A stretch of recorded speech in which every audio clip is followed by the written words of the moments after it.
Hello friends, நமது game changer astro numero சேனலில் மேலும் பல அரிய தகவல்கள் இந்த காணொளி மூலம் ஷேர் செய்வதற்கு நான் தயாராக இருக்கிறேன்.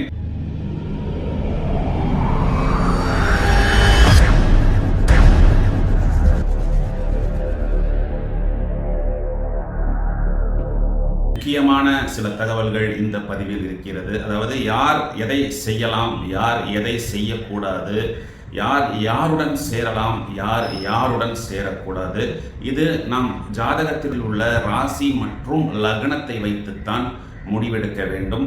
அதாவது சில விஷயங்கள் வருமுன் காப்பது நலம். அதாவது ஒரு பிரச்சனை வந்துருச்சு, வந்ததுக்கு அப்புறம் நீங்க அன்னிக்கே இப்படி பண்ணியிருக்கலாமே, அன்னிக்கே அப்படி பண்ணியிருக்கலாமே அப்படின்னு நம்ம சொல்லும் பொழுது நடந்துருச்சு அப்படிங்கிற ஒரு வார்த்தை தான் அங்கே வரும். ஸோ இந்த தகவல்கள் இப்பொழுது நாம் ஷேர் செய்யும் பொழுது இனி நீங்கள் பிளான் செய்யக்கூடிய விஷயங்கள் பாதுகாப்பாக செய்தால் பலவிதமான பிரச்சனைகளிலிருந்து நீங்கள் உங்களை காப்பாற்றிக் கொள்ளலாம். ஒரு பிரச்சனை அப்படிங்கிறது நமக்கு இல்லை அப்படின்னா ஒருவேளை நமக்கு ப்ளஸ்ஸாக இருக்கும், இல்லைன்னா நம்மளுடைய பயணம் யதார்த்தமாக நார்மலாக இருக்கும். நார்மலாக இருந்தாலும் ப்ளஸ்ஸாக இருந்தாலும் அது வரவேற்கத்தக்கது. ஆனால் பிரச்சனை என்று வந்துவிட்டால் கண்டிப்பாக நாம் முடங்கி விடுவோம். எந்த ஒரு ஜாதகத்திலும் லக்னத்திற்கு 6ஆம் பாவம் என்பது ருணம், ரோகம் மற்றும் சத்ரு. இந்த ருணம், ரோகம், சத்ரு என்பது மூன்றுமே ஒன்றுக்கொன்று பின்னி பிணைக்கப்பட்டது. இந்த மூன்றுக்கும் ஒரு இணக்கம் ஏற்படுகிறது. அதாவது சத்ரு என்றால் எதிரி என்று அர்த்தம். ஒரு எதிரி என்ற ஒரு நபர் அவராக தோன்றுவதில்லை, விதமான சங்கடங்களுக்குள் ஆளாகி விடுகிறார். பிறகு வம்பு, வழக்கு, இதனால் கடன், இதனால் ஒரு டிப்ரெஷன், இந்த மன அழுத்தத்தினால் நோய். எனவே இந்த ருணம், ரோகம், சத்ரு இந்த மூன்று விஷயத்தையும் ஒருவர் அவாய்டு செய்வதற்கு என்ன செய்ய வேண்டும்? அதாவது இது வந்ததுக்கு பிறகு நான் அந்த பரிகாரம் செய்கிறேன், இந்த பரிகாரம் செய்கிறேன், அந்த பூஜை செய்கிறேன், இந்த கோயிலுக்கு செல்கிறேன் என்று ஏராளமாக பணம் மற்றும் பொருள் மற்றும் நேரத்தை விரயம் செய்வது என்பது ஒரு அணுகுமுறை. இதை வருவதற்கு முன் எவ்வாறு நாம் நம்மளை பாதுகாத்துக் கொள்வது, நம்மை சேஃப்டி செய்து கொள்வது போன்ற தகவல்கள் இந்த பதிவில் நாம் காண்போம். நம்மை சந்திக்கக்கூடிய பல நபர்கள் வியாபாரத்துக்கு பேர் வைக்க வேண்டும் என்று நம்மை அணுகுவார்கள். இதுல நிறைய பேர் என்னிடம் என்ன சொல்கிறார்கள் என்றால், சார் என்கிட்ட ஒரு நல்ல டேலண்ட் இருக்கு, நல்ல கான்செப்ட் இருக்கு, என்னால் நல்லா குக்கிங் பண்ண முடியும், என்னால் நல்லா டெய்லரிங் பண்ண முடியும், நான் ஒரு ஸ்போர்ட்ஸ் கோச்சு, நான் ஒரு ஆத்லெட்டு, நான் ஒரு யோகா ட்ரெயினர், ஒரு பிஸ்னஸ் ஆரம்பிக்கிறதுக்கு எனக்கு ஒரு இன்வெஸ்ட்மெண்ட் பார்ட்னர் வேண்டும்.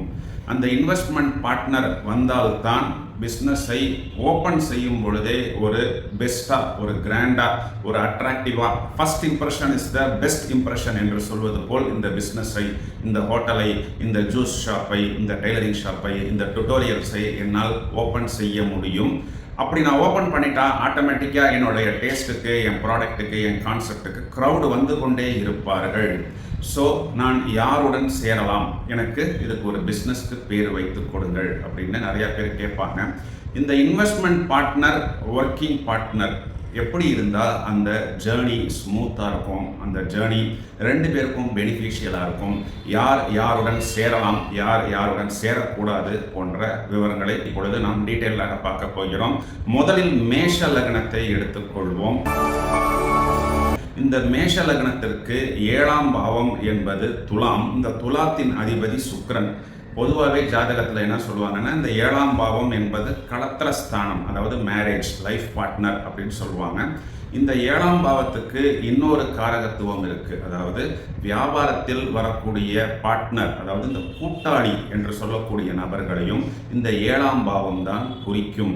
எனவே இந்த 7ஆம் பாவத்தின் அதிபதியான சுக்கிரன் லக்னத்திற்கு 6ஆம் இடமோ அல்லது லக்னத்திற்கு 12ஆம் இடத்திலோ இருந்தால் இவர்களுக்கு பார்ட்னர்ஷிப் ஒத்து வராது. அதாவது 6ஆம் பாவம் என்பது 7க்கு 12ஆம் பாவம், லக்னத்துக்கு 12ஆம் பாவம் என்பது லக்னத்திற்கு 7க்கு 6ஆம் பாவம். இது ஒவ்வொரு லக்னத்துக்கும் மாறும். அதனால் எல்லா லக்னத்துக்கும் நான் இதை சொல்லிவிடுகிறேன். ஏனென்றால் நான் இந்த இடத்துல அஸ்ட்ராலஜிக்கலாக இது பாதகஸ்தானம், இது சரலக்னம், இது ஸ்திர லக்னம், இது உபய லக்னம் அப்படின்னு சொன்னால் ரொம்ப கன்ஃபியூஷனில் கொண்டு வந்து விட்டுரும். ஸோ மேஷ லக்னத்துக்கு 7ஆம் அதிபதி சுக்கிரன் லக்னத்துக்கு 6ஆம் இடம் 12ஆம் இடத்தில் இருந்தால் இவர்களுக்கு இந்த இன்வெஸ்ட்மெண்ட் பார்ட்னராகவோ ஒர்க்கிங் பார்ட்னராகவோ டிராவல் பண்ணுவது ஒர்க் அவுட் ஆகாது.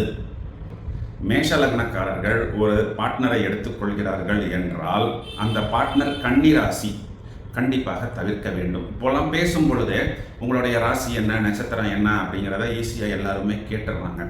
கன்னி ராசி என்பது மேஷ லக்னத்திற்கு 6வது ராசியாக வருகிறது. மேஷராசி என்பது கன்னிக்கு 8ஆம் இடமாக வருகிறது. இதைத்தான் நாம் ஷஷ்டாஷ்டக தோஷம் என்று சொல்வதுண்டு. ஸோ இந்த கூட்டணிக்கு ஒரு லாங் டிராவல் இருக்காது.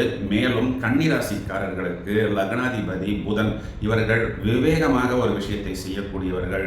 மேஷராசிக்கு ராசியாதிபதி என்று சொல்லக்கூடியது செவ்வாய் உஷ்ணமாகவும் பரபரப்பாகவும் இருப்பார்கள். ஸோ மேஷராசிக்காரர்கள் ஒரு முதலை போடுவார்கள், ஒரு கேபிட்டல் இன்வெஸ்ட்மெண்ட் செய்வார்கள். கன்னிராசிக்காரர்கள் சாதுரியமாக வேகமாக டெவலப்மெண்ட் ஆகி விடுவார்கள். பிறகு என்ன சொல்வார்கள், சார் அவர் இன்வெஸ்ட்மெண்ட் மட்டும்தானே சார் பண்ணாரு, எதுக்கு சார் அவ்வளோ ரிட்டர்ன்ஸ் அவருக்கு கொடுக்கணும், அதே கேஷை கொண்டு போய் பேங்க்ல நம்ம இன்வெஸ்ட் பண்ணினா 1% விட கம்மியானதானே சார் இன்ட்ரெஸ்ட் வரும், ஒவ்வொரு தடவை வராது போறாரு, எதுக்கு சார் இவ்வளவு ரிட்டர்ன்ஸ் அவருக்கு கொடுக்கணும் என்று ஆரம்பித்து இது ஒரு வம்பு வழக்கு கோர்ட்டு கேஸ் என்று டிராவல் ஆவதற்கான வாய்ப்புகள் அதிகம் உண்டு.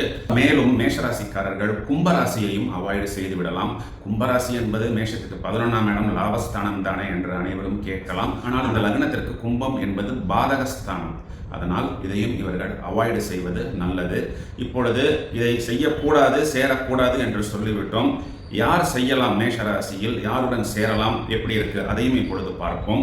மேஷராசிக்கு லக்னத்துக்கு 7ஆம் அதிபதி என்று சொல்லக்கூடிய சுக்கிரன் லக்னத்துக்கு 2ஆம் இடம், 4ஆம் இடம், 5ஆம் இடம், 7ஆம் இடம், 9ஆம் இடம், 10ஆம் இடத்தில் இருந்தாலும் கூட இவர்கள் பார்ட்னர்ஷிப் வைத்து வியாபாரம் தொடங்கலாம். அதாவது லக்னத்துக்கு 7ஆம் அதிபதி சுக்கிரன் இந்த ஸ்தானங்களில் இருக்கும் பொழுது அனுகூலமாக இருக்கிறது என்று அர்த்தம்.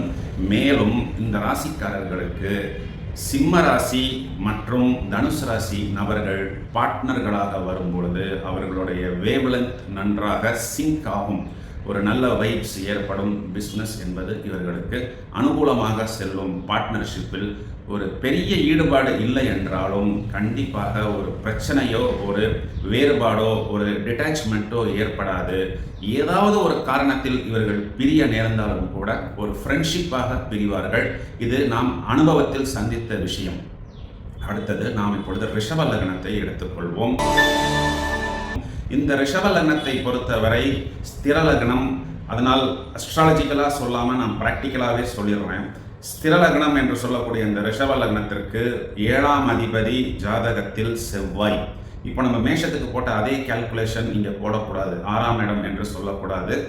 ரிஷபத்துக்கு 7ஆம் அதிபதி செவ்வாய் 3ஆம் இடத்தில், அதாவது கடகத்தில் நீசமடைந்திருந்தாலும் அல்லது லக்னத்திற்கு 12ஆம் இடம் என்று சொல்லக்கூடிய மேஷத்தில் ஆட்சி பெற்றாலும் இவர்கள் பொதுவாகவே இந்த பார்ட்னர்ஷிப்பில் வியாபாரம் செய்யக்கூடாது.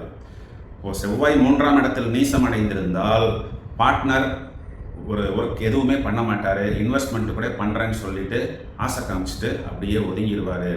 12ஆம் இடத்தில் இதே செவ்வாய் போய் அமர்ந்திருந்தால் பார்ட்னர் ஏராளமாக பணத்தை செலவு செய்துவிட்டு புதிதாக கடன்களை ஏற்படுத்தி கொண்டிருப்பார். எனவே ரிஷபத்தை பொறுத்தவரை செவ்வாய் 3, 12ஆம் இடங்களில் இருக்கும் பொழுது பார்ட்னர்ஷிப் என்பது கூடாது. மேலும் ரிஷபம் ராசி பார்ட்னர்களை எடுக்கும் பொழுது டு அவாய்டு என்று சொல்வது தனுசு ராசி. தனுசு ராசி நபர்களை இவர்கள் அவாய்டு செய்வது இவர்களுக்கு நல்லது. காரணம், ரிஷபத்திலிருந்து தனுஷ் என்பது 8ஆம் வீடு, தனுஷிலிருந்து ரிஷபம் என்பது 6ஆம் வீடு. இதைத்தான் ஷஷ்டாஷ்டக தோஷம் என்று ஜாதகத்தில் சொல்லப்படுவதுண்டு. துலாம் ராசிக்கும் கூட அதிபதி சுக்கிரன் தான், ரிஷபத்திற்கும் அதிபதி சுக்கிரன் தான். இந்த துலாத்துக்கும் மேலும் இந்த ரிஷபத்துக்கும் சஷ்டாஷ்டகம் உண்டு. இதனையும் கூட அவர்கள் கொஞ்சம் யோசித்துத்தான் முடிவு செய்ய வேண்டும். இப்போ இதே ரிஷப லக்னத்துக்கு செவ்வாய் 2, 4, 5, 7, 10, 11ஆம் இடங்களில் இருக்கும் பொழுது இவர்கள் பார்ட்னர்ஷிப் மூலம் வியாபாரம் செய்யலாம். இந்த இடத்துல கவனிச்சிங்கன்னா ரிஷபத்துக்கு 9ஆம் இடத்தில் செவ்வாய் உச்சமடைகிறது. நான் இந்த 9ஆம் இடம் என்று சொல்லக்கூடிய பாக்கியஸ்தானத்தை சொல்லவில்லை. இதன் காரணம் என்னவென்றால் ரிஷபத்திற்கு 9ஆம் இடம் என்பது பாரகஸ்தானம். அதனால நான் இதை அவாய்டு பண்ணிட்டேன். 2ஆம் இடம் என்று சொல்லக்கூடிய தனஸ்தானம், 4 சுகஸ்தானம், 5ஆம் இடம் இவர்களுடைய பூர்வ புண்ணியம், 7ஆம் இடம் என்பது கலத்தரஸ்தானம், 10 ஜீவனம், 11 லாபம்.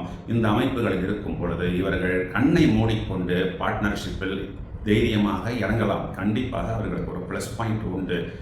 மேலும் இவர்களது பார்ட்னர்கள் கன்னி ராசி, கும்பராசி, மீனராசியாக கூட இருக்கலாம். ஏன்னா 11வது ராசியாக வருது. ஆனால் அது வந்து தனுசை சொல்லலை, மீனத்தை கூட இவர்கள் எடுத்துக்கொள்ளலாம். ஆனால் கன்னி மற்றும் கும்பம் இவர்களுக்கு பார்ட்னர்ஷிப்புக்கு first choice and best choice. கண்டிப்பாக இந்த கூட்டணியானது ஒரு வெற்றி கூட்டணியாக அமையும். இப்போ அடுத்து நம்ம மிதுன ராசியை எடுத்துக்கொள்வோம். மிதுன ராசி என்று வரும் பொழுது உபயராசி, உபயராசிக்கு 7ஆம் இடம் என்பது பாதகஸ்தானம். 7ஆம் அதிபதி குரு ஜாதகத்தில், இவர்களது ஜாதகத்தில், அதாவது மிதுன லக்னத்துக்கு 7ஆம் அதிபதியான குரு லக்னத்திற்கு 6ஆம் இடம் அல்லது 12ஆம் இடத்தில் இருந்தால் கண்டிப்பாக இவர்கள் பார்ட்னர்ஷிப்பில் தொழில் செய்யக்கூடாது. இவர்கள் சுயமாகத்தான் பிஸ்னஸ் செய்யணும். இப்போ இன்னொரு விஷயத்தை நாம் இங்கே கவனிக்க வேண்டும். அதாவது விருச்சிக ராசியை மற்றும் தனுசு ராசியை இவர்கள் அவாய்டு செய்யணும். அதாவது ஒருவேளை இவர்களுக்கு பார்ட்னர்ஷிப் அனுகூலமாக வந்தால், விருச்சிக ராசி நபர்கள் என்பது மிதுன ராசிக்காரர்களுக்கு ராசிக்கு 6ஆம் இடம். விருச்சிகம் என்பது விருச்சிகத்திலிருந்து கணக்கிடும் பொழுது மிதுனம் என்பது 8ஆம் இடம். இது ஷஷ்டாஷ்டக தோஷமாக வருகிறது.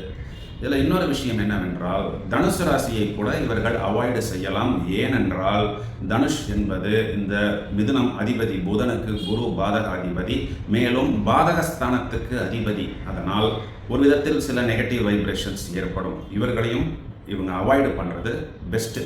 இப்போ இவங்க என்ன பண்ணலாம் அப்படின்னா, லக்னத்துக்கு 2ஆம் இடம், 4ஆம் இடம், 5ஆம் இடம், 10ஆம் இடம், 11ஆம் இடம், இந்த இடத்துல குரு இருந்தால், இப்போ வந்து குரு 4ல் இருந்தாலோ 10ல் இருந்தாலோ கேந்திராதிபத்திய தோஷம் அப்படிங்கிற கணக்குகள்லாம் போக வேணாம். 4ஆம் இடம் சுகஸ்தானம், 2ஆம் இடம் தனஸ்தானம், 5ஆம் இடம் பூர்வ புண்ணியஸ்தானம், 10ஆம் இடம் ஜீவனம், 11ஆம் இடம் லாபஸ்தானம். இந்த இடங்களில் குரு வந்து அமர்ந்து விட்டால் இவர்கள் தைரியமாக பார்ட்னர்ஷிப்பில் இறங்கலாம். இப்போ பார்ட்னர்ஸ் என்று இவர்கள் எடுத்துக்கொள்ளும் பொழுது துலா ராசி மற்றும் கும்பராசி, இந்த 2 ராசி நபர்களை இவர்கள் எடுத்துக்கொண்டால் கண்டிப்பாக இது ஒரு வெற்றி கூட்டணி. இந்த கூட்டணியானது ஜெயிக்கும்.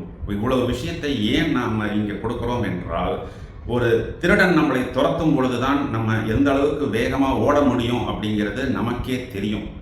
ஒரு பார்ட்னர் ஒரு எதிரியாக மாறிவிட்டால் அது எவ்வளவு பெரிய பிரச்சனை என்பது அந்த வலியும் வேதனையும் அனுபவிக்கக்கூடிய நபர்களுக்கு மட்டும்தான் தெரியும். நான் ஏற்கனவே சொன்னது போல், இது வந்ததுக்கப்புறம் அன்னைக்கு இப்படி பண்ணியிருக்கலாமே, அன்னைக்கு அப்படி பண்ணியிருக்கலாமே அப்படின்னு சொல்கிறதெல்லாம் இன்றைய காலகட்டங்களில் ஒர்க் அவுட் ஆகாது. இன்னைக்கு எதுக்குமே டைம் கிடையாது. ஆரம்பித்தோமா ஜெயிச்சோமா போயிட்டே இருக்கணும். ஏனென்றால் இன்னைக்கு எல்லாமே ஃபாஸ்ட்டு, எல்லாமே ஸ்பீடு. ட்ரையல் அண்ட் எரர் அப்படிங்கிறதுக்கு எந்த விதமான ஒரு டைம் யாருக்குமே கிடையாது. அதனால் ஆரம்பிக்கிறோம், ஜெயிக்கிறோம். அதுக்கு என்ன பண்ணணும் அப்படிங்கிற அனைத்து விவரத்தையும் இப்பொழுது நான் கொடுத்திருக்கிறேன். இதையும் மீறி நான் சொன்னக்கூடிய அந்த நெகட்டிவ் கான்செப்ட்ஸில் நாங்கள் வந்துட்டோம், நாங்கள் பிஸ்னஸ் ஆரம்பிச்சிட்டோம், நல்லா தான் போயிட்டுருக்கு, லேசாக உரசல் இப்போ தான் நீங்கள் சொல்கிற போது ஆரம்பிக்குது, என்ன பண்ணலாம் அப்படிங்கிறதுக்கு உண்டான சொல்யூஷனையும் நான் அடுத்தடுத்த பதிவுகளில் சொல்லிடுறேன். இப்போது மேஷம், ரிஷபம், மிதுனம், இந்த 3 ராசிக்கு உண்டானதை கவர் பண்ணியிருக்கிறேன். நண்பர்களே, இந்த பதிவை நீங்கள் உங்களது நண்பர்களுக்கும் ஷேர் செய்வதன் மூலம் அவர்களும் உஷாராக இருக்க முடியும். அடுத்தடுத்த ராசிகளுக்கு உண்டான விவரங்களை நாம் அடுத்த பதிவில் காண்போம். மேலும் பல அரிய தகவல்கள் உங்களுக்காக காத்திருக்கிறது. Thank you friends.